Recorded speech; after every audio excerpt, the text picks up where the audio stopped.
Apple will launch 3 new iPhones next September: an updated iPhone X, a larger version of that improved iPhone X, and a cheaper iPhone that will combine the design of the X screen with LCD monitor. All 3 will use Face ID for authentication, marking the end of Touch ID on new iPhone products. The largest version of the X will have a screen that measures about 6.5 inches. The current iPhone X measures 5.8 inches.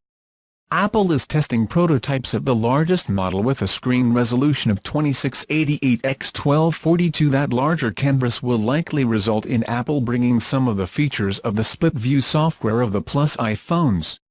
The largest iPhone X will feature the same core design elements as last year's hardware, including an OLED display and stainless steel sides. It is said that Apple is working on a golden color for the new devices as an additional option beyond the black and white/silver options of the X. Bloomberg notes that originally Apple intended to send a gold iPhone X last year, but cancelled those plans due to production problems. The LCD iPhone is expected to look a lot like an iPhone X and will include Face ID and thinner bezels. But it will have an aluminum frame instead of stainless steel. Ming-Chi Kuo of KGI has estimated that this device will be priced between $700 and $800. That's far from cheap, but it's a couple of hundred less than the initial price of the iPhone X.